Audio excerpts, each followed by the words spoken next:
The access road had been dirt for 40 minutes by the time I saw the lookout. It came up over the ridge all at once. 1 minute I was crawling along between gray sagebrush and loose black rock, and the next the tower was there above me, sitting on the top of Wild Horse Butte with the Alvord Desert spread out behind it. It was July, but the air up there had a cold edge to it. I rolled the window up and kept driving. I hadn't had a welding job in a month. I hadn't had much of anything in that month except whiskey and the steady knowledge that I was making every part of my life worse. My hands had started shaking when I woke up. They'd shake when I tried to hold a coffee cup. They'd shake when I reached for the bottle. That part was almost funny, if you had a bad enough sense of humor. The thing making me sick was also the thing that settled me down. I signed the divorce papers with Peggy at a Denny's in Burns 3 days before I came up there. We sat in a booth by the window with the papers between us and a plate of eggs neither of us touched. It wasn't a dramatic scene. Nobody threw anything. Peggy didn't cry, and I didn't either. We just signed. The caretaker job at Wild Horse Butte paid almost nothing. It came with a single-room tower and 6 weeks of work, which was about all I was qualified for at that point. I told myself it was a chance to get steady. That was true, I guess. It was also a place where nobody could bring me a drink unless I drove 40 minutes to find one. I parked beside the tower and got out. The lookout wasn't much to look at. Metal stairs ran up to a square room with windows on every side. The paint had gone flat and chalky from the weather. There was an old antenna on the roof and a short outhouse behind the building that leaned a little to one side. I stood there with my hand on the truck door and listened. Nothing. That was part of why I'd taken the job. No traffic, no neighbors, no bar lights down the road. Just the wind moving through the sage and the sound of my own boots on the metal stairs. I called Peggy before I unloaded anything. I had 1 bar on my phone near the truck, then none when I moved closer to the tower. I walked around until the call stayed connected. "Hey," I said. There was a pause on the other end. Peggy always paused before answering me when she thought I was about to ask for something. Hi, Floyd. "I'm here." At the lookout? "Yeah, I made it." She didn't say that was good. I didn't expect her to. "I'll stay the whole 6 weeks, I said. "I won't drink. When I get back, we can talk about my stuff." Your stuff is still in the garage. "My helmet?" Your helmet, your tools, your clothes, and your papers. I closed my eyes. I could picture all of it. The welding helmet on the shelf by the freezer, my toolboxes under the workbench, the clothes I'd left in the hall closet because I thought I'd be back in a couple days. "I want to come get it," I said. I know. "After 6 weeks?" Only if you finish the job without drinking. "I will." She paused again. Don't call me every night. She said. Call me from town when you're out. "I can do that." Floyd. "I'm sober." I didn't ask if you were sober today. I didn't have anything to say to that. The phone started breaking up and the signal dropped before either of us said goodbye. I put it in my pocket and carried my bags upstairs. Inside, the tower was 1 room with a cot, a little propane stove, a table, and a radio set against the wall. There was a caretaker logbook on the table with a weather log clipped beneath it. The windows were dirty around the corners, but they gave me a full view of the ridges and the desert beyond them.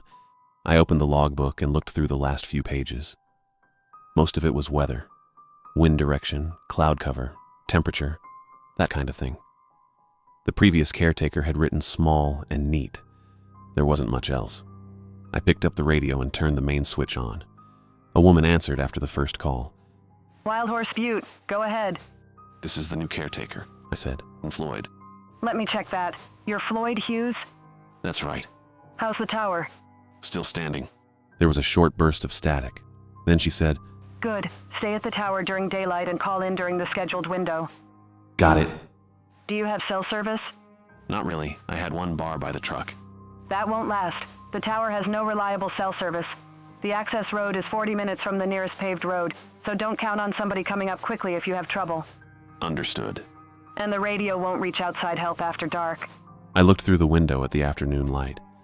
It was already getting thin along the far ridges, though the sun was still up. "That sounds good," I said. She didn't laugh. Call dispatch again in the morning. "Okay." My name's Gloria. "All right, Gloria." Gloria Gonzalez. I wrote it in the margin of the weather log. I don't know why. I already knew who I was talking to, but writing things down made the place feel more official. After the call, I walked around the tower. The old firebreak was easy to see. The crews had scraped a wide black ring through the ground after the last wildfire. It went all the way around the butte, though parts of it had filled in with loose dirt and gravel. The section nearest the tower was still bare. There was no grass in it, no weeds, nothing but burned soil and small stones. A few feet past the black ground, juniper and pine grew thick along the ridge. The trees came right up to the edge in places. Some of the branches hung over the fire break, green and healthy, while the dirt beneath them stayed empty. I crouched and picked up a piece of charcoal. It left a black mark on my thumb. I figured the soil just hadn't recovered. Fire can ruin a patch of ground for a long time. Maybe the wind had taken the good dirt away. Maybe the burn had been hotter there. I didn't know enough about wildland work to say. I didn't write it down. By the time I went inside again, the tower had started to cool. I unpacked the few things I'd brought, made coffee, and ate a sandwich standing at the little counter. There wasn't much to settle in. One room doesn't give you a lot of choices about where things go. My clothes went in the bottom drawer.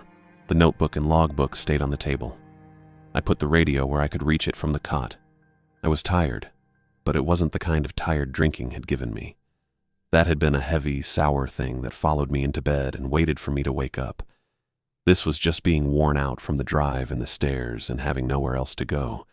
I opened the caretaker logbook and found the inside cover. There was enough room for a short line. I wrote July 8th, first sober day. I looked at it for a while, then closed the book. By morning, I'd been at the tower for a week. The first few nights I woke up every couple of hours, sweating through my shirt and reaching for a bottle that wasn't there. Then the nights started getting longer. By the end of the week, I was sleeping all the way through until the light came in the windows. I hadn't slept like that in years. I marked each sober day in the caretaker logbook. July 8th, first sober day. Then the next morning I wrote second sober day, and so on. It was a little childish, I guess, but I needed to see the count sitting there. 7 days looked better than one. 7 days was a week. I called Gloria during the daylight radio window every morning. She'd answer after the first call and ask for the weather, the condition of the road, and whether I needed anything from town. I told her no each time. I had coffee, canned food, and enough water to last longer than I planned on staying. After the calls, I usually walked the fire break. There wasn't much to the walk. The burned strip went around the butte and came back near the tower, so it didn't take more than 20 minutes if I kept moving. The ground was black in some places and gray in others. Loose stones rolled under my boots. Beyond it, the juniper and pine stayed green and thick, like the fire had stopped exactly where somebody told it to stop. Nothing grew in the burned ground. I didn't know if that was normal. I figured it probably was. The fire break had been scraped down to bare dirt, and maybe it took a long time for anything to come back. I'd seen weeds grow through cracks in concrete, though, so it seemed strange that not even a little weed had found a place there. That was the kind of thing you noticed when there was nothing else to do. I was standing near the north side of the tower on the 7th morning when I heard an engine coming up the access road. It took a while before I saw the truck. The road curved behind a ridge and then came up through the sage, so a vehicle could be close before it showed itself. The truck was white with a green stripe down the side. A man in a ranger uniform was driving. He lifted one hand when he saw me and gave a short wave through the windshield. I stepped away from the fire break and waited by the stairs. The truck stopped beside the tower. The man got out and shut the door with his hip. He was tall and lean, with close-cropped gray hair and a government-style jacket that looked too clean for the road. "Morning," he said. "Morning." "I'm Wesley, District Ranger." He held out his hand. I shook it. His grip was firm but not hard, and his hand was colder than mine. "Floyd," I said. "I know. Dispatch has you on the schedule." That made sense. Gloria had told him, or somebody had. I looked at the truck. There was no other person inside. "First inspection?" I asked. "First one for you." He smiled. "You mind if I take a look at the logbook?" "No." I led him upstairs. He followed without saying much. The stairs made their usual metal clank under us, and when I opened the door, the little room smelled like coffee and propane. Wesley went straight to the table. He picked up the logbook and flipped through the pages. He didn't read fast. His eyes moved down each line and stopped at the weather entries, the radio calls, and my sober day count. "Looks like you're keeping good records," he said. "I'm trying to." "That's all anybody can do." He turned another page. I watched him read the line about the first sober day. I'd written the words small enough to be easy to miss. How's the isolation treating you? Fine. Some people have trouble with it. I don't. He looked up at me. You need any supplies? Coffee would be good. He nodded like he'd expected that answer. Then he walked back downstairs and went to the truck. I stayed by the window and watched him open the passenger door. When he came back, he had a brown paper bag in one hand. Spare bag. He said. Still sealed. He set it on the table beside the logbook. I picked it up and felt the weight of the coffee inside. Thanks. No problem. He stood there looking around the room. The cot was against the far wall. My clothes were in the bottom drawer. The radio sat within reach of the cot. There wasn't much to inspect after that. The last caretaker didn't make it through the season, He said. I put the coffee back on the table. Why not? His eyes went to the windows. Isolation got to him. How long was he here? Long enough? That wasn't really an answer, but I didn't push it right away. Wesley opened the logbook again and ran one finger along the edge of the page. What was his name? Kyle. Kyle what? Wesley paused. It wasn't a long pause. Maybe 2 seconds. But it was long enough that I noticed it. Kyle Walsh. He said. He started seeing things up here. I looked at the windows. The glass showed the trees, the ridge, and a pale stretch of sky. Nothing moved out there except a small bird that landed on one of the juniper branches. What kind of things? The usual kind, I suppose. Shapes at night. Voices. Somebody standing outside when nobody was there. He shrugged. The isolation can do that. Did he leave a forwarding address? Wesley looked back at me. Not that I have. That answer came quicker than the other one. Could I get it from the district office? If he gave them one. He closed the logbook and rested his hand on it. Kyle wasn't reliable by the time he left. He said. You shouldn't put too much stock in anything he may have written down. I haven't seen anything he wrote. Good. The word came out easy. He smiled again. It was a pleasant smile. You sleeping properly? He asked. Yeah. No trouble at night? No. He watched me for a second. I could feel the question sitting there between us, waiting for me to change my answer. I'm fine, I said. I didn't say you weren't. I know. I didn't want him thinking I was losing it. I didn't want him ending the job and sending me back to Burns before I'd had a chance to prove anything to Peggy. 7 days sober wasn't much, but it was more than I'd had in a long time, and I wasn't going to let some district ranger decide I couldn't handle a little quiet. Wesley picked up his hat from the table. Call dispatch if you need supplies. He said. Or if the isolation starts getting to you. I will. He went downstairs. I heard the door close and his boots cross the metal landing. A minute later, the truck started. I stood at the window and watched him drive back down the access road. The sun was still up but already low over the far ridge. The tower door locked behind me when I pulled it shut, and I went back inside. The coffee bag was still sitting on the lookout table. The next morning, I walked up to the nearest ridge to make a phone call. The signal came and went up there. I'd get 1 bar if I stood near a flat piece of rock and held my phone away from my body. 2 bars if the wind was blowing from the right direction, though I never figured out which direction that was.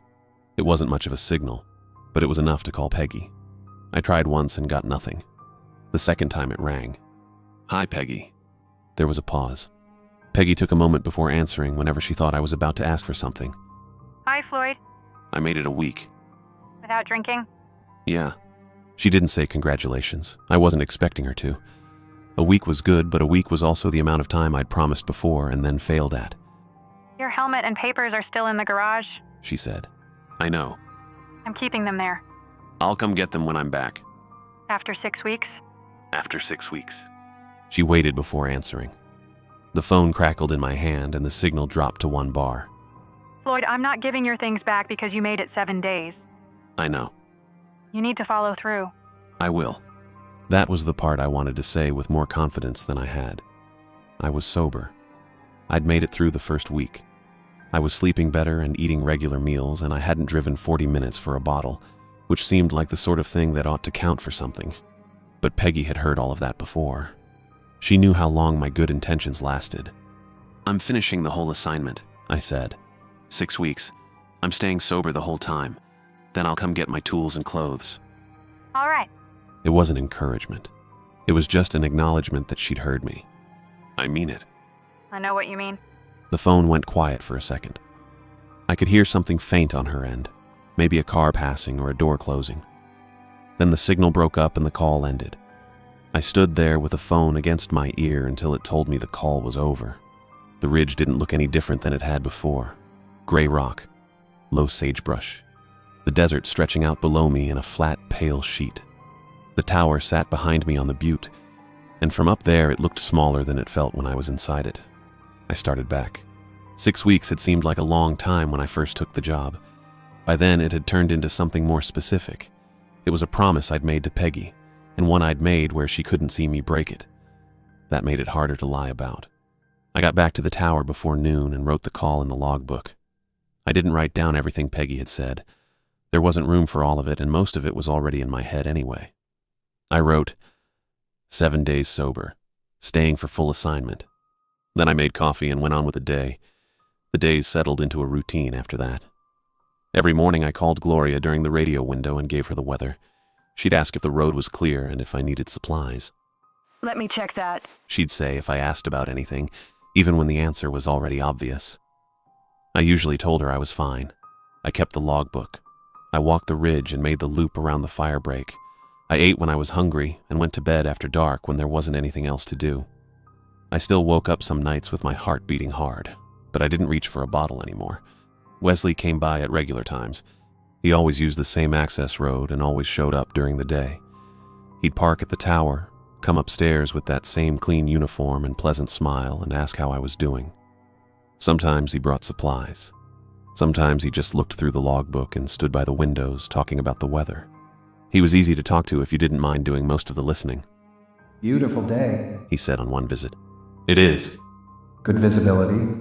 All the way to the desert. He nodded and looked out through the glass. That's what we like to hear. He never stayed late. No matter what time he arrived, he left before sunset. I didn't think much of that at first. The road in was rough, and the light went quick behind the ridge. Anybody with sense would want to be off it before dark. Still, I started noticing when he was due.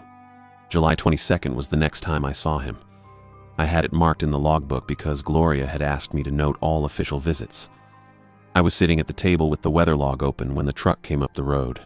The white truck appeared between the sagebrush and climbed toward the tower. It looked exactly the way it had the first time. Green stripe, dust along the doors, no other vehicle behind it. Wesley stopped beside the stairs and got out. Afternoon. He said. Afternoon. He looked up at the tower. Everything holding together? Seems to be. How's the radio? Working. Good. He came upstairs. I moved the logbook toward him and he picked it up, though this time he didn't spend as long reading it. His eyes went over the weather entries and the radio calls. He turned one page, then another. You keeping warm at night? He asked. Yeah. Sleeping all right? Mostly. He nodded. The room was warm from the little stove, though I hadn't turned it on for more than a few minutes. Outside the windows, the wind was pushing at the tops of the trees. The branches moved and the trunk stayed still. Wesley set the logbook down. Does the door lock from the inside? The question was almost the same as before. Maybe it was exactly the same. I'd heard it once already and it had bothered me ever since, which meant I'd probably been waiting for him to ask it again. Yeah, I said. It locks from the inside. He smiled. I'm only asking for your safety. I looked at him. Why? He kept smiling, but he didn't answer. His pale eyes moved past me toward the door. Just something to be aware of up here. He said. What am I supposed to be aware of? He took his hat from the table. Nothing you need to worry about during the day. That wasn't an answer either. I wanted to ask him what happened at night, and why the door mattered, and what he expected me to do if something came up the stairs. But before I could get the words out, he was already heading down. I followed him to the landing. Wesley. He stopped and looked back. What's the question about? He gave me the same pleasant expression he always wore. Lock the door after dark. Then he went down the stairs. I stood there until he reached the truck. He lifted a hand without looking back, got inside, and started the engine. The sound came up through the metal stairs and shook the railing under my hand. I went back inside and wrote the visit in the logbook. After that, I kept walking the ridge. I told myself the question didn't mean anything. The tower was isolated and the door locked from the inside, so maybe it was just part of the job. Maybe Wesley asked every caretaker the same thing. Maybe he'd asked Kyle and Kyle had made more of it than he should have. That was the explanation I went with. The other explanation was that Wesley knew something was coming up to the door at night. I didn't write that one down. I saw the truck leave from the window. The light was still good and the dust from the road hung behind it in a thin brown cloud. I watched the truck get smaller as it went down the slope. There was an odometer on the dashboard. I could see it whenever Wesley opened the door or leaned across the cab. I'd noticed it on his earlier visits without paying attention to the number. This time I paid attention. It showed the same mileage as before. The next few weeks went by in the same way the first ones had. I got Gloria on the radio each morning, gave her the weather, and told her the road was clear. I checked the ridge after breakfast and went around the fire break. I kept writing in the official logbook, mostly wind direction and cloud cover and the times Wesley came by. Wesley kept coming during the day.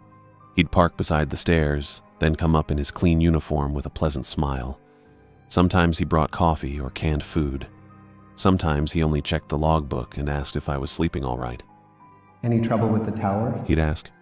No. Anything outside at night? No. He'd nod at that. Then he'd look toward the door and ask if it locked from the inside. I always told him it did.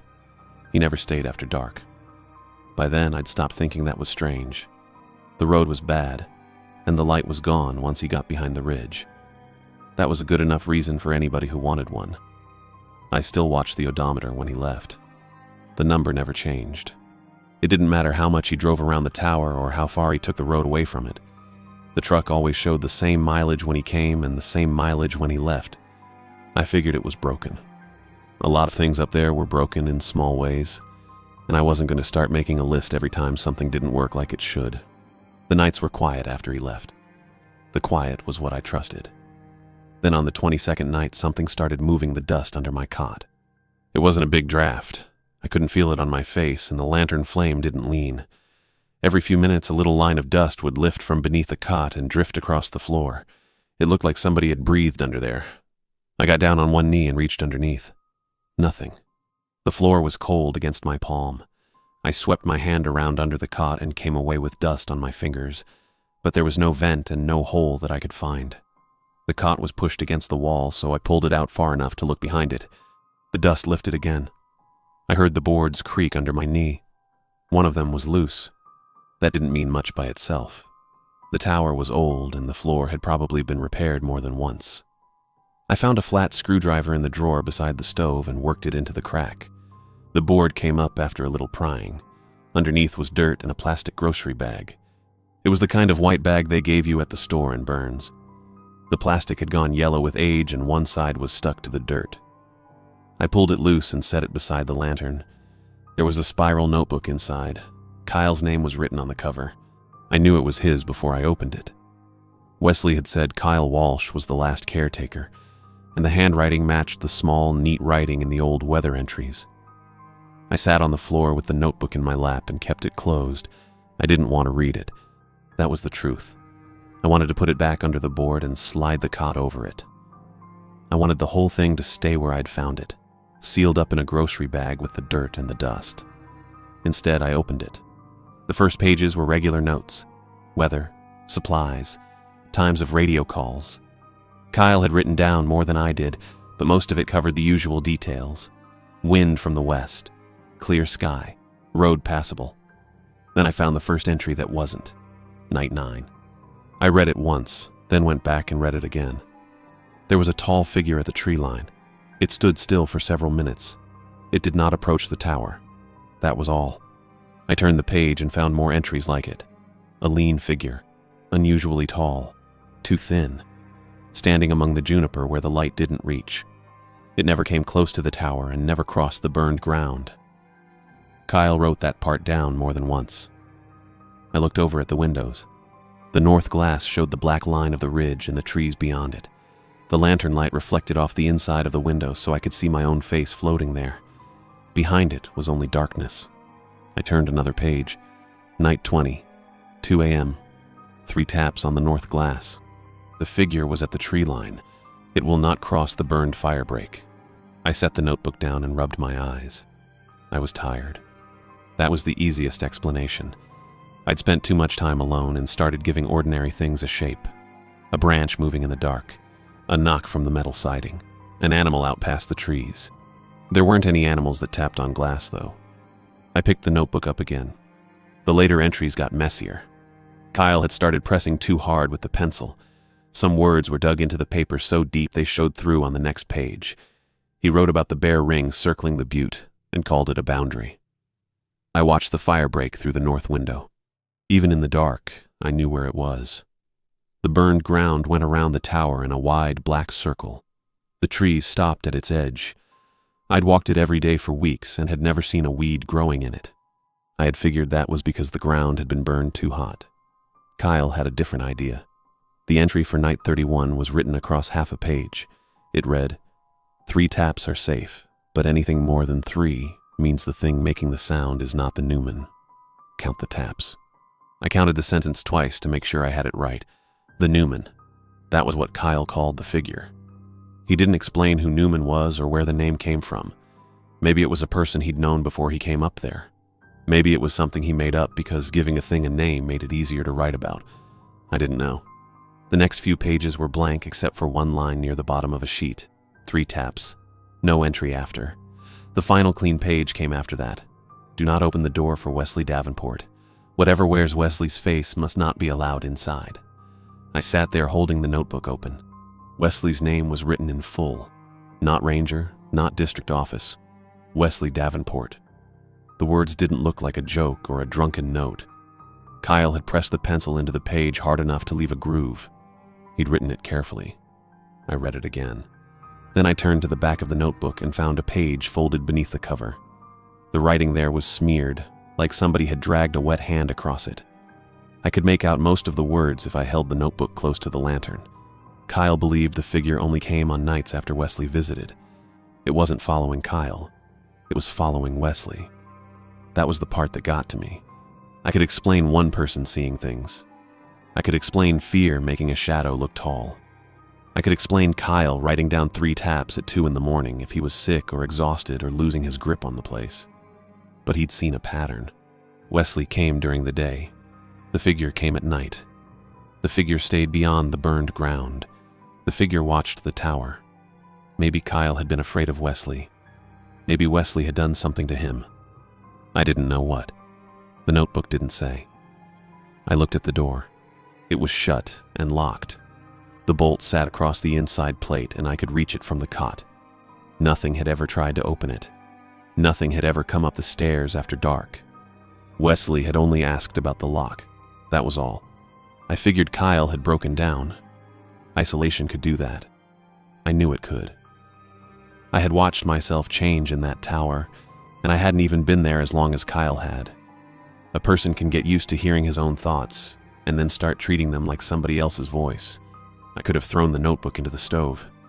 I didn't. I wrapped it back in the plastic bag and set it beside the lantern instead. Then I pulled the cot away from the loose board and sat with my back against the wall. I was going to stay awake. If there was something outside, I wanted to see it. If there wasn't, I wanted to prove that too. The notebook lay open beside the lantern, and I turned my attention toward the north glass for the night watch. I sat through the night with my back to the wall, the notebook open beside the lantern. For a while, nothing happened. The wind moved through the trees and made the branches rub together. Every so often, the metal siding gave a little pop as it cooled. I kept looking at the north window anyway. The lantern light made it hard to see outside. All I could make out was my own reflection and the black shape of the fire break beyond it. The black strip looked wider at night. Maybe that was because the edge of it disappeared into the dark. During the day, I could see every stone and patch of gray dirt. At night, it was just a ring enclosing the tower. I checked the time whenever I started thinking I might have missed something. It wasn't 2 yet. I tried reading the notebook again, but I couldn't keep my eyes on the words. The same lines kept running together. 3 taps are safe. Count the taps. The figure will not cross the fire break. That last part was easy enough to understand. I didn't know what safe meant. At exactly 2 o'clock, the sound came from the north glass. Tap. I sat up straight. There was a pause, long enough for me to hear the wind again. Tap. The sound wasn't loud. It was a light knock against the window, almost polite.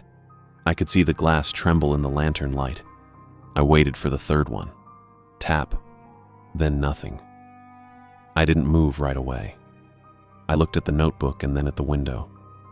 Kyle had written about this. Not something like it. This exact thing. 3 knocks at the north glass, 2 in the morning. I got up and turned the lantern down until the flame went out. The room filled with darkness so fast I couldn't see my hand in front of my face. I stayed on my feet and listened to my own breathing. There wasn't anything at the window. At least I couldn't see anything yet. The darkness outside was deeper than the darkness inside. After a minute, my eyes adjusted enough to make out the tree line. The juniper stood in a rough black row beyond the firebreak. There was a little light from the sky behind them, though I couldn't tell where it was coming from. Then I saw the figure. It was standing among the trees at the edge of the firebreak. Kyle had called it tall and lean. That was right, though those words didn't really cover it. It was too tall for the distance. Its head rose above the lower branches and its arms hung down along its sides. The rest of it was narrow enough that the trees showed through in places. It wasn't wearing anything I could make out. There was no face, no pale hands, just a dark shape standing where the unburned ground met the black strip. I looked at the firebreak. The figure was on the other side of it. That didn't make me feel better. It only meant Kyle had been right about one more thing. I stayed beside the cot and watched it. I didn't want to get closer to the window. I didn't want to move away from it either. There wasn't any good place to stand in that room. The door was behind me and the north glass was in front of me, and the cot took up most of the space between them. The figure didn't move. I figured it could be a tree. Maybe a dead trunk I hadn't noticed before. The dark made things look taller than they were. If I stared at a fence post long enough, it would start looking like a person. But trees don't stand apart from the other trees. This one was out in front of them. It stood at the exact edge of the charred strip and faced the tower. I watched it for an hour, maybe longer. I lost track because I stopped checking the time. The figure stayed in the same place. The wind moved the branches around it but didn't move it. Once the sound of something crossed the roof, I flinched hard enough to bang my shoulder on the wall. Nothing came to the door. Nothing touched the glass again. I kept waiting for the figure to step forward. It didn't. The black firebreak stayed between us. In daylight, it barely looked like a boundary, a strip of burned dirt and stones that a person could cross in a few steps. At night, it looked like a line painted on the ground. I thought about going downstairs and checking the other windows. I thought about opening the door and looking down the stairs. I didn't do either. I figured if the figure wanted me to see it, then the north window was where it wanted me looking. That was probably just another way of saying I was scared. I was scared. There wasn't any point lying about that, not to myself and not in a notebook. The sky started getting lighter sometime before dawn. The tops of the trees turned gray first.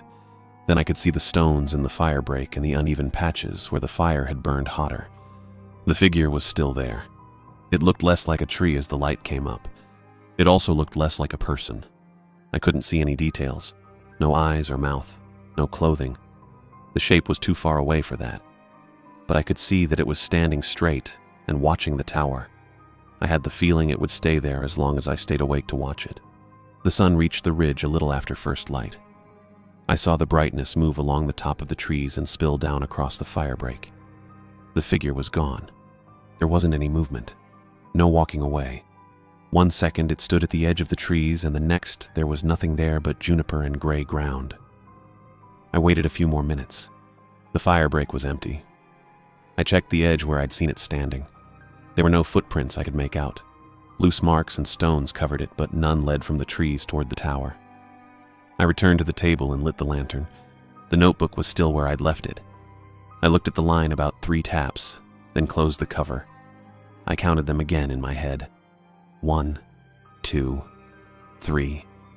Exactly 3. I opened the official logbook and turned to the next clean line. I wrote the time first. Then I wrote 3 taps on north window. Tall figure observed beyond firebreak until daylight. I didn't write Kyle's name. I didn't write anything about the notebook. I left that part out because I wasn't ready to put it in the official record, and because seeing the words there would make them harder to explain. The pencil made a soft scratching sound as I finished the entry. Beyond the table, the north window showed only the empty fire break. I slept through most of the day after the 3 taps. When I woke up, the light had moved across the floor, and the notebook lay open by the lantern. I made coffee and tried to act like I hadn't spent the night watching something stand beyond the fire break. That worked for a while. Wesley's truck came up the road to the tower in the afternoon. It showed up at the same time it always did. Same white truck, same green stripe, same dust hanging behind it. Wesley lifted a hand when he saw me in the window, like he was stopping by a neighbor's house instead of driving up to an isolated tower where I'd just written down that a figure had watched me until daylight. He had another bag of coffee with him. How have you been sleeping? He asked when he came upstairs. Not great. He set the coffee on the table. Trouble with the nights? I looked at him for a second. He had the same clean uniform and the same pleasant expression. I wondered if he'd practiced it. I found Kyle's notebook, I said. His smile stopped. It was only for a second. Maybe less than that. His mouth went flat and his eyes stayed on me. And then the smile came back like somebody had turned it on again. Kyle didn't do well up here, he said. What does that mean? He started seeing things. I saw something last night. Did you? There was nothing sharp in the way he asked it. He sounded like he was asking if I wanted more coffee. 3 taps on the north window, I said. Kyle wrote about 3 taps. Wesley looked toward the window. And what did you see? A tall figure by the trees. He nodded slowly. Are you seeing things too? I wanted to tell him I wasn't scared. The words came out. I'm not frightened. That wasn't what he'd asked. I knew it, and he knew it. He picked up the coffee bag and turned it over in his hands. You should be careful about what you let this place do to your head. Did Kyle leave because of that? I don't know why Kyle left. That was a lie. I could hear it in the clean way he said it. I kept quiet. He left before dark like he always did. I watched from the window until the truck disappeared around the bend. Then I went downstairs and looked at the tire tracks. The ground was dry and hard and the tracks were clear. One track passed through a patch of loose dust beside the road. I crouched down and looked at the tread. The truck had gone over the same place before. I could see the older track beneath the new one, but the odometer hadn't changed. I stood up and looked down the empty road. There wasn't anybody else out there. The radio only reached dispatch during the daylight window, and the light was already getting low. I went back upstairs. The notebook had pages I hadn't read. I sat at the table and went through them one at a time. Most of what I'd skipped was more weather and supplies, but there were notes in the margins and a few lines written between the regular entries. The Newman only appeared after Wesley visited. He'd noted it more than once. At first he thought the figure was following him. Then he wrote that it wasn't following him at all. It was tracking Wesley. The final line on the page was smeared badly. I had to hold it close to the lantern to make it out. It's not warning me about the door. It's guarding it. I read that line several times. The door was locked. The fire break was outside. The figure remained beyond it. Wesley came up during the day and asked about the lock each time. Before that, I thought Wesley was warning me about something outside. After reading Kyle's notebook, I started thinking the warning was about Wesley. The next afternoon, Wesley stood beside the truck below the tower and looked up at me. Does the door lock from the inside? He called. He'd asked me that before, but this time I didn't answer right away. The sun was behind him. The dirt around his boots was bright and dry. There was no shadow. It had a dark shape underneath it where the tires and frame blocked the sun. The stairs made a narrow shadow across the ground.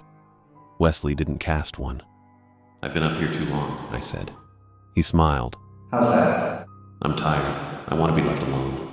I'm responsible for your safety. You can be responsible from the road. His smile stayed in place. Keep the door unlocked in case there's an emergency. I didn't answer him. He waited a moment like he expected me to, then got into the truck and drove away. I stood at the top of the stairs until the dust settled. Then I went inside and slid the bolt across the door. At the next daylight window, I called Gloria on the radio. Let me check that. She said when I asked about Wesley. There was static under her voice and a thin electronic whine that came and went with the signal. I held the microphone close. Is Wesley still the district ranger assigned to Wild Horse Butte? There was a pause. Floyd, there isn't a current employee by that name assigned to the lookout. Check again. Let me check that. More static. I pictured her looking through the personnel records at her desk. She'd done that before whenever I asked about something she didn't expect to find. Wesley retired 2 years ago. She said. He moved to Idaho. I looked toward the locked door. 2 years? That's correct. There is no current employee named Wesley Davenport scheduled for Wild Horse Butte.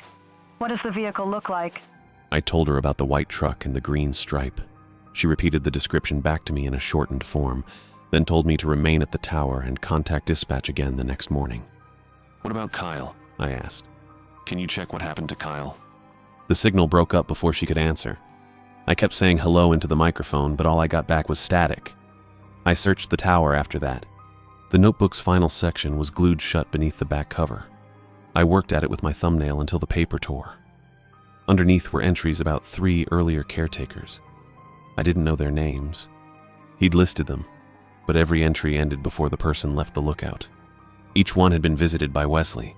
Each one had vanished. The Newmans stayed at the fire break while Wesley was there. He'd added that in the margin. The entries stopped after that. I took the notebook up to the ridge and called Peggy before the signal disappeared. Hi, Peggy. There was a pause. Hi, Floyd.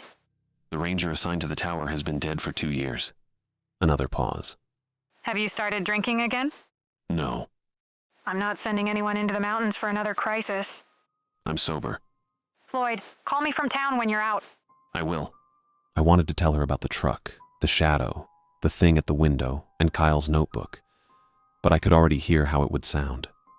I wanted to tell her about Kyle's notebook, but I could already hear how it would sound. I was drunk and afraid and asking her to fix something I couldn't explain. I'll call you from town, I said. Then I ended the call and walked back to the tower, Kyle's notebook under my arm. The next 3 days passed without Wesley coming back. I spent most of them watching the tree line through the north-facing window. I didn't stand there all day. I had to eat and sleep and keep the radio schedule. But whenever it got dark, I brought Kyle's notebook over beside the cot and sat where I could see the fire break. The Newman appeared every night. At 2 a.m, it gave 3 taps against the glass. Exactly 3. Then it stayed among the juniper until daylight. Wesley's truck was never there when it came. I took that as a warning, though I wasn't sure what the warning was supposed to be about anymore. Maybe it meant stay inside. Maybe it meant don't trust the man in the truck. Either way, I listened. The ranger logbook and the fire axe stayed beside the cot with the notebook. I didn't sleep much. When I did sleep, I kept one hand close to the axe handle. On August 24th, Wesley came up around noon. That was earlier than usual. The sun was high and the road dust hadn't settled before he got to the stairs. I watched him come up in the clean ranger uniform with the familiar pleasant expression he'd been wearing since the first day. He stopped outside the door. Has the door been locked at night? He asked. Yes. He put one hand against the door, not on the latch, just flat against the wood. Why does the personnel office say you retired? I asked. His smile didn't change. Records are often wrong in remote districts. You should trust the ranger standing in front of you. That was a good answer if you didn't think about it. It sounded official enough. The sort of thing somebody might say when a computer record had been entered wrong.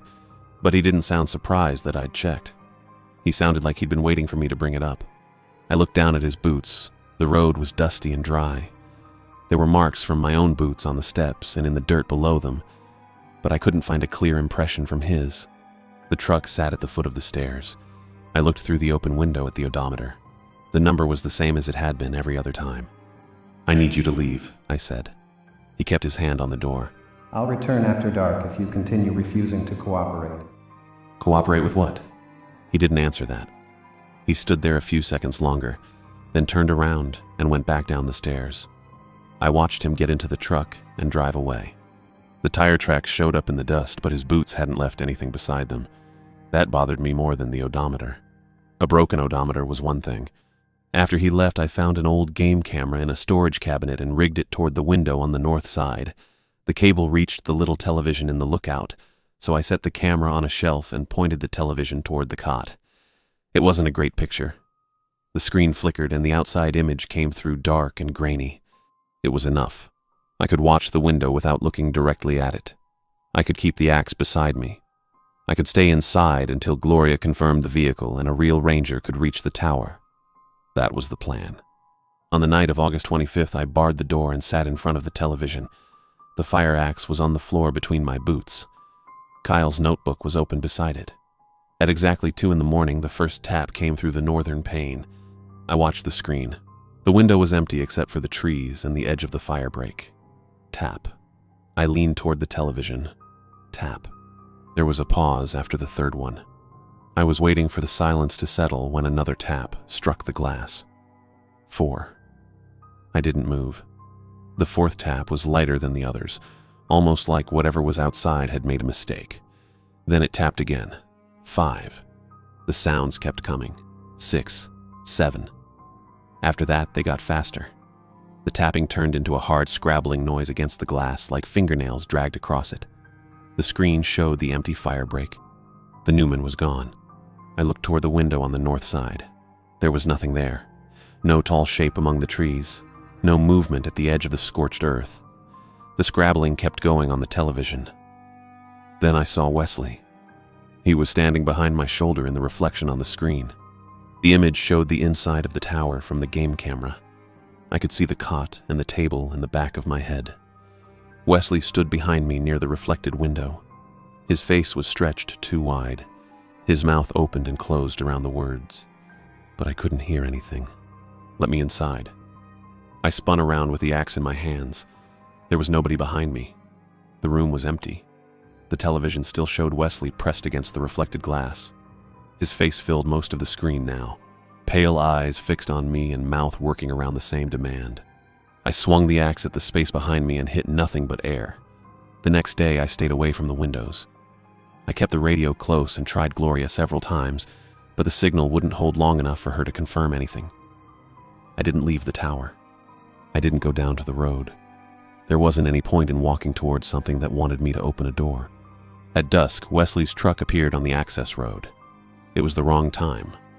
Wesley had never come after dark before. The light was already low, and the dust behind the truck looked gray instead of brown. I bolted the door before he reached the stairs. He stopped outside. For a while, he didn't say anything. Then his voice came through the wood. Floyd, let me inside. It still sounded warm, almost kind. I kept the axe in both hands. No. You should open the door. No. I can keep you safe. The voice changed while he was saying it. There was something underneath it. Another voice laid over the first one. Then another. They all sounded like Wesley, but they weren't speaking together.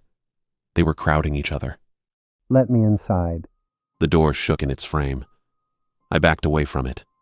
The bolt held for one more hit. Then the wood began to split around the latch. A narrow crack opened and something pale pushed through from the other side. It wasn't a hand.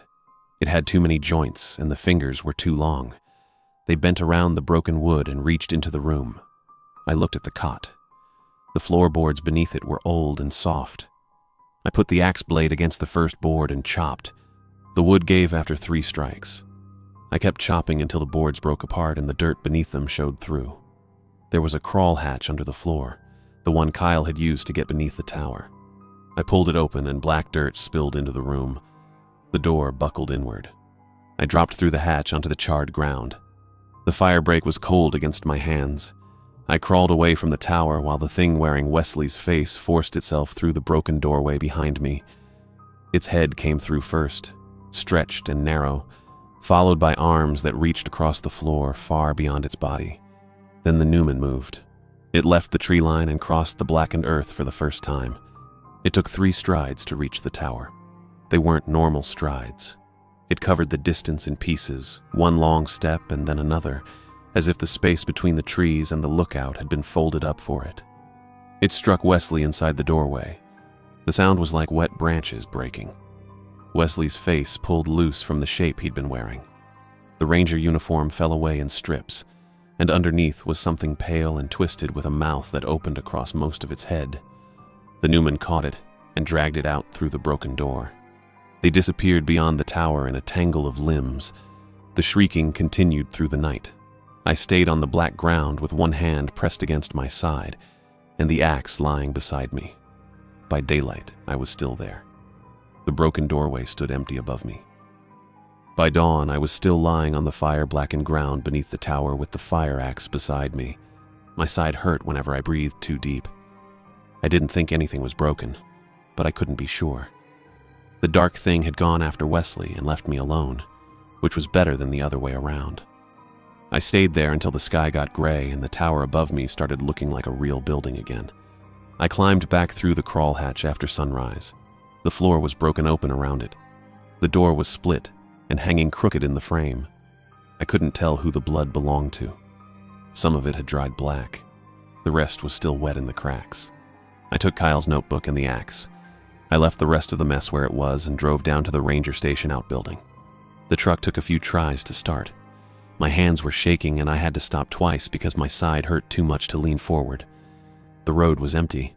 There was no dust ahead of me and no truck behind me, so I kept going. Wesley had always said he used the outbuilding for supplies and records. He'd mentioned it the first week I was at the tower. I never had a reason to check.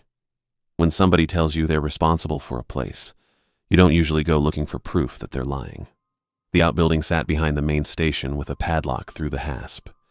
There wasn't a ranger vehicle parked nearby, no private vehicle either. The main building was closed up and the windows were dirty.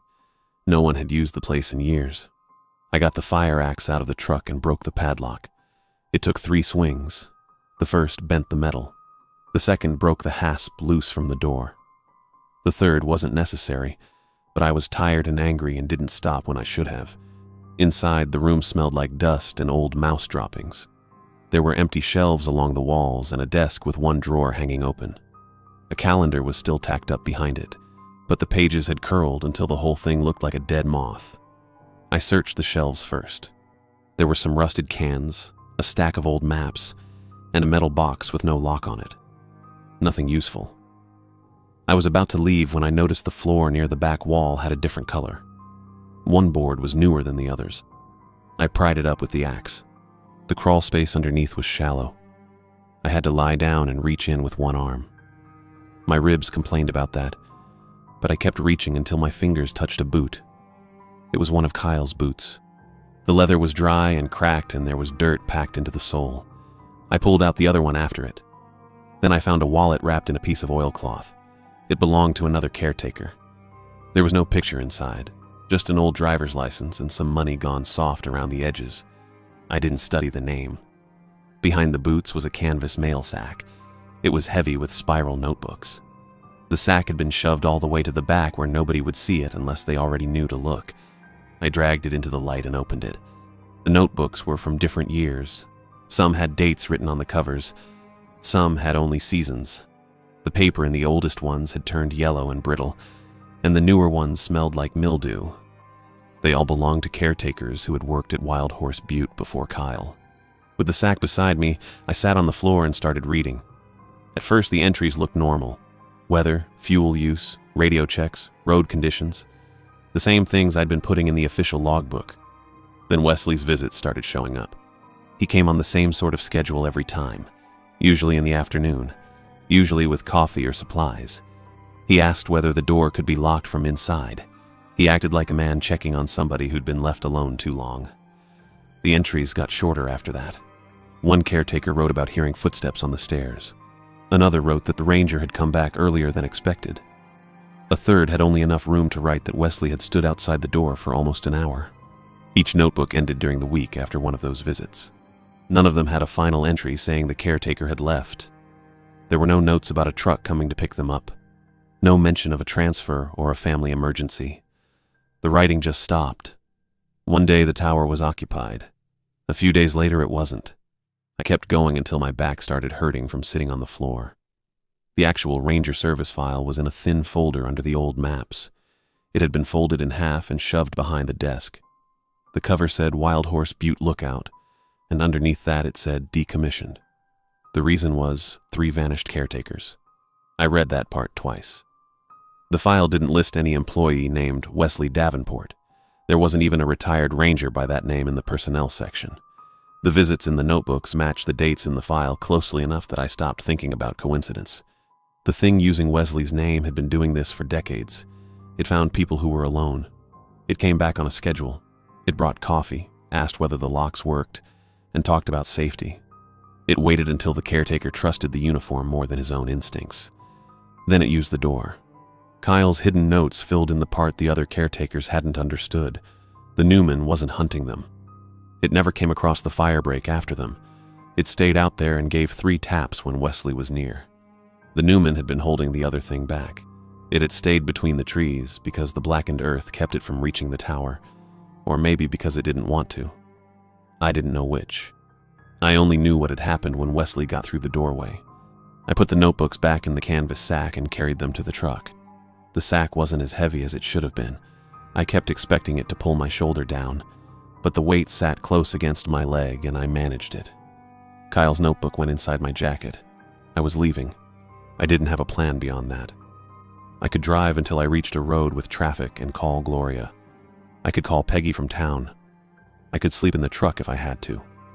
None of it sounded good, but it sounded better than staying at the tower until Wesley came back. By the time I got the sack upstairs, it was getting dark. I set it beside the table and looked at the broken door. The gap around the frame showed the outside darkening 1 shade at a time. I wanted to leave right then, but the road down was narrow and steep, with loose rock along both sides. Driving it after dark would be a good way to put the truck in a ditch. I bolted the door as well as I could. The bolt still slid into the bracket, though the wood around it was split. I dragged the cot against the door after that and kept the axe in my hands. I couldn't do anything else. I sat there and waited for morning. The wind came up after sunset. It blew around the tower and sent dust through the broken doorway. I didn't hear any taps on the glass. I didn't hear anything on the stairs. It didn't make me feel any safer. I watched the road through the gap beside the door. The sky went black over the ridge. The firebreak disappeared. The whole world outside the tower turned into shapes I couldn't trust. Then headlights appeared below the lookout. They moved slowly up the road to the lookout. I knew the truck before I could see the green stripe. It was coming at the wrong time. Wesley never came after dark, and he wasn't supposed to be coming at all. I pushed my back against the door and held the bolt in place with one hand. The fire axe was in the other. The truck climbed the last part of the road and came to rest by the damaged lookout. The truck stayed there with its headlights on. The engine idled below the lookout, and its headlights shone through the damaged doorway in 2 white bars. For a while, nothing came from Wesley. I braced the door with my back and kept one hand on the bolt. I held the fire axe in the other. My side hurt from the crawl through the hatch, and my hands were starting to cramp from holding the axe, but I didn't move. Then he knocked. Not hard, just 2 soft taps on the wood. "Floyd," He said. "open the door." I didn't answer. The wind pushed dust through the gap around the frame. It drifted over the floor and gathered under the table. Kyle's notebook was there beside the canvas sack, where I'd left it when I went outside. I could see the corner of the cover from where I was sitting. "Floyd," Wesley said again. "you don't need to be afraid. My eyes stayed on the bolt. I can help you. He said. Just unlock the door." His voice still sounded like Wesley. That was the worst part. It had the same warm tone and the same careful way of making a demand sound like a favor. The voice a person might use if somebody had fallen down and needed a hand getting up. I didn't answer him. The pleading started after that. He talked about my safety. He talked about the cold and my injury and how dangerous it was to stay in a damaged building. He said I should let him inside so he could get me out of there. Then another voice came in under his. It was lower and rougher. It sounded like Wesley talking from far away through a wall. A third one followed that. They weren't speaking together. They were pushing over each other, all of them asking me to open the door. "Let me inside. Floyd, you should let me inside. Open the door." The wood shook in the frame. I pressed harder against it. The bolt rattled in its bracket. I held the fire axe up without any clear idea what I'd do with it. The axe had worked on the floor and the padlock. It hadn't done much good against the thing wearing Wesley's face. The next blow cracked the wood around the latch. A crack ran up from the floor. Dust came down from the top of the frame. I could see the headlights through the opening now, bright enough to wash the inside wall white. "Floyd." Wesley said. The voice didn't sound warm anymore. The door buckled inward. The bolt bent, and the latch screws pulled loose one at a time. Something struck the other side and made the table jump. "Open the door." I stayed quiet. The voice turned angry. It became several voices again, all of them shouting over one another. The truck engine kept idling below us. The wind stirred the trees and the branches rubbed together. I could smell old smoke and wet dirt and something sour coming from outside. The door split wider. I kept Kyle's notebook in sight and didn't answer. That was all I had left to do. Not answer. Not open the door. Wait for the light. The voices stopped sometime before dawn. I don't know exactly when. I was sitting on the floor with the axe across my knees, my back against the wall, when the last one faded out. The truck was gone too. When the sky started turning gray, I crawled over to the radio. My side had stiffened while I sat there. I had to use the table to pull myself up. The radio microphone was still hanging from its hook, and I held it close while I waited for the daylight signal. "Gloria," I said. "This is Floyd." Static came back first, then her voice. Go ahead, Floyd. "I've got a fire hazard and a structural emergency at the lookout. The door frame is damaged and part of the floor is broken open. I need the tower evacuated." There was a pause. Are you injured? "My sides hurt. I can walk." Is there an active fire? "No. The fire break is still cold. I'm reporting it as a fire safety emergency." I didn't tell her about Wesley. I didn't tell her what had come through the door. I didn't mention the Newman standing beyond the blackened earth. There are some things you can say over a radio, and some things that sound stupid before the sentence is even finished. Gloria took down the report. She asked me to repeat the damage and whether I could reach the road out without help. "I can drive out," I said. Stay clear of the damaged structure. Contact dispatch again when you reach service. "I will." She repeated it back in the shortened way she always did. Evacuate the lookout. Avoid the structure. Contact dispatch from service. Then the transmission ended in static. I put the radio down and started packing. I slid Kyle's notebook into my jacket. The other notebooks went into the canvas sack, and I carried them to the truck one load at a time. My side hurt every time I climbed the stairs, but the journals weren't staying there. The canvas sack held every caretaker's notes from the crawl space. Some had names, and some didn't. Some had only a few pages left. They were still more than the blank files their families had been given. I left the tower's logbook on the table. Those were the facts I could give them. A damaged lookout, a broken floor, a fire hazard, an evacuation ordered before somebody got hurt worse than I already was. The logbook held weather, radio checks, and the dates Wesley visited. It didn't have the truth, but it had enough ordinary things in it to make the tower look like a place where something ordinary had gone wrong. The truck started after 3 tries. The engine coughed and shook, then settled into a rough idle. I put the sack on the passenger side and climbed in. Kyle's notebook made a hard square against my chest. The sun wasn't up yet when I drove away from the tower. The road was worse in the dark than I remembered. Loose rock slid under the tires and the headlights picked out only a short piece of the way ahead. I kept both hands on the wheel and drove slow. There was no truck behind me. No headlights came down through the trees. The lookout disappeared in the mirror before I reached the first bend. By the time I got near Burns, the sky had gone pale, and I found a place with enough cell service to make a call. Peggy answered on the 4th ring. "Hi, Peggy." There was a pause. Hi, Floyd. "I'm leaving the job." She didn't say anything. "I'm leaving sober," I said.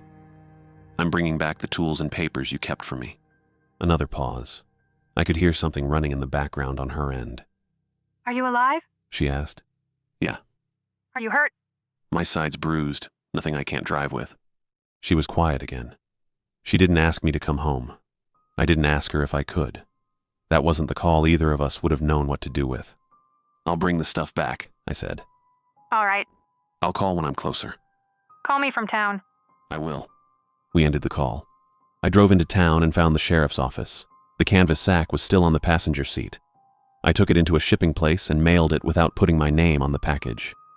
The address went to the Harney County Sheriff's Office. I wrote that on the form and left the return line blank. The woman behind the counter asked if the sack contained anything fragile. "Paper," I said. She weighed it and gave me a price. I paid cash. The sack disappeared behind the counter, and with it went the notebooks of the men who had vanished from the lookout. Their families might finally get something besides a missing person file with no last page. I kept Kyle's notebook. His instructions were the only reason I was still alive. Count the taps. Stay inside. Don't open the door for Wesley. The pages were dirty and bent from being carried around, and the writing got worse near the end. But I knew what they meant now. I put it on the seat beside me and drove out of Burns. The road climbed through the Steens mountain country in long gray bends. The morning stayed cold for a while. Then the sun came over the ridgeline and turned the sagebrush silver. I had the window cracked open and the truck smelled like dust, old canvas, and the coffee I hadn't finished. I didn't finish the season. I knew that before I reached the last ridge. I had made it farther than I expected to, though. I was sober. I was leaving. Some days that was all a person could honestly say. At the top of the ridge I slowed down and looked back. The lookout was far off now. It sat above the trees with the burned fire break around it, small enough that I could have covered it with my thumb. The tower looked empty. For a second I thought it was. Then I saw the Newman. It stood beside the blackened ground at the edge of the trees. It was taller than the trees behind it, though the distance made that hard to judge.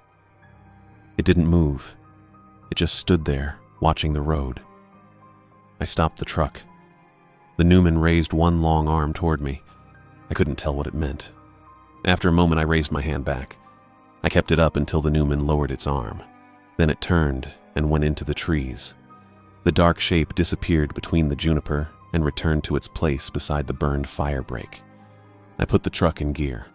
The road dropped away from the ridge. The lookout got smaller behind me, and then the trees hid it.